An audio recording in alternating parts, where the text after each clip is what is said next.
Countdown शुरू हो चुका है और 18 सितंबर को पोलिंग यहां पर होगी। और इस बीच जीएम मीर ने एक बड़ी रैली की और जहां पर एनसी लीडर सईद ताऊकीर भी दिखे और जॉइंट रैली थी एक अप्रैल वेरीनाग में। मीर साहब, आपने बताया इस रैली के बारे में, ये जानना चाहेंगे कि जिस तरह से अमित शाह जी की अगर हम बात करेंगे तो फिर एक बार कांग्रेस को टारगेट किया, कहा कि जो अलायदगी पसंदों को ये तकवीत देती है कांग्रेस और खानदानी रूल जो है वो लगातार कोशिश की जा रही है 3 खानदानों की तरफ से कि उसको कायम किया जाए। अलायदगी पसंद लोगों को आज कौन दूध और मिठाई पिला रहा है वो सारा जम्मू कश्मीर जान रहा है। पहले अलायदगी पसंद पैदा करो, फिर उनको जमहूरी रास्ते पर ले आओ और सिर्फ जम्मू कश्मीर के वोट को डिवाइड करने के लिए और कल चुनाव में अपने कहीं ना कहीं से अलग अलग चेहरे ढूंढने के लिए जो डिवाइड एंड रूल है वो अमित शाह का है। अमित शाह के होम मिनिस्ट्री से कितने सारे लोग पैदा किए गए हैं, किसकी शक्ल सूरत से किए गए, कैसे कैसे 5-5 साल जेलों में रखा गया और अपना वोट डिवीजन कराने के लिए किस तरह से अचानक रातों रात खोले जा रहे हैं, वो सारा दुनिया जा रहा है। चाहे वो दिल्ली प्रदेश की बात हो, चाहे जम्मू कश्मीर की बात हो, हमें किसी के बारे में नाम लेने की ज़रूरत नहीं, मगर जम्मू कश्मीर जानता है। तो इसलिए उनकी ये बात आज कांग्रेस और नेशनल कॉन्फ्रेंस पर लागू नहीं हो रही है। ये रिवर्स पूरा जम्मू कश्मीर जानता है कि अमित शाह बजायद खुद किस तरह से पहले आदमी को शक्ल सूरत बिगाड़ता है, फिर उसको डॉक्टर के पास भेजता है और फिर पेश करता है। वो तो सारी मिसालें हैं। जितनी पार्टी उसने पैदा की वो भी अंडर प्रेशर, जितने लीडर पैदा किए वो भी अंडर प्रेशर, जितने जेलों में भरे वो अंडर प्रेशर, जो आप जेलों से छोड़ रहा है वो अपनी कॉन्स्टिट्यूंसी क्रिएट कर रहा है।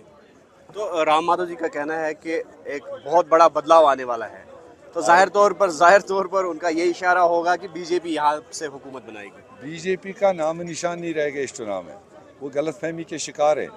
हाँ, बीजेपी डायरेक्ट तो नहीं खुलेगा, इनडायरेक्ट जो उन्होंने बीजेपी बनाया है, जिनके साथ उनकी तारें जुड़ी हुई है, चाहे पहले साथ चले हैं या दिल्ली से पैदा किए अनासिर है, वो उनकी ओर देख रहा होगा कि वो अब कुछ लेकर आएंगे। मगर ये जम्मू कश्मीर का आवाम है, लोकसभा चुनाव में इनने चने चबा दिए उनको।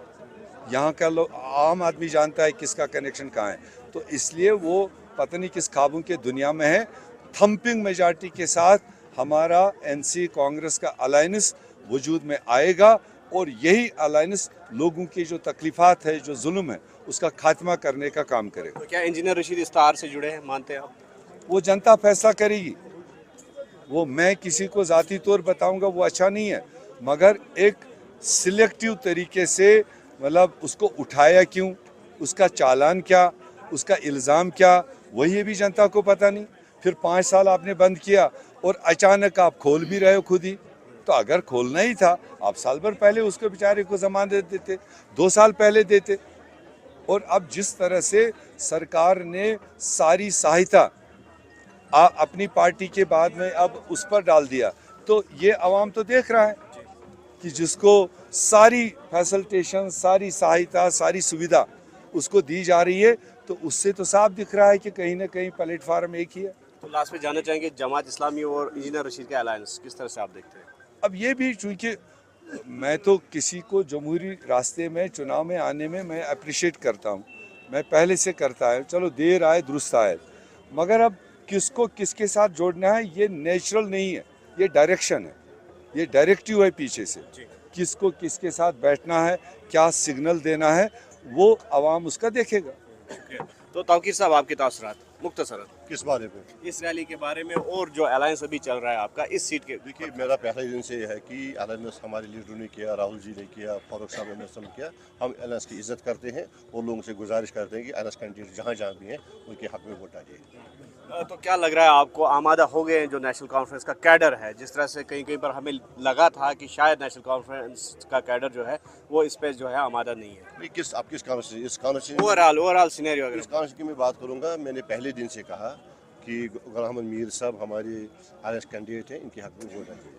बाकी मैं साउथ कश्मीर का प्रेसिडेंट भी हूँ, मैंने सारे के साउथ कश्मीर में हमने कैंपेनिंग की, जहाँ जहाँ भी हम गए हमने वहाँ कहा, चाहे वो पीरजादा सैयद का हो, चाहे तारगामी साहब का हो, हमने हर जगह ये कहा कि अलायंस कैंडिडेट के हक में वोट डालो। और वही कांग्रेस वालों का भी साथ था। हम कल सैयद साहब हमारे साथ थे, परसों हमारे उधर अनंतनाग वेस्ट में भी इनके प्रेसिडेंट हमारे साथ थे, उनका भी लोगों का यही था कि एनसी के कैंडिडेट जो आईएलएस कैंडिडेट हैं उनके हक में वोट डालिए। तो ये थे गुलाम मीर जो कि आईसीसी के जनरल सेक्रेटरी भी है और कैंडिडेट हैं डूरू से भी मुश्तरका नेशनल कॉन्फ्रेंस और कांग्रेस के। तो इनका ये कहना है कि बीजेपी जो है लगातार कोशिश करेगी यहाँ पर हुकूमत बनाने की, लेकिन उसमें वो नाकाम रहेगी और इसके अलावा जो अलायंस के कैंडिडेट्स हैं वो हर जगह अपना जो परचम है वो गाड़ने में कामयाब होंगे। न्यूज़ 18 के लिए डूरू अनंतनाग से मुरस्सिद राना।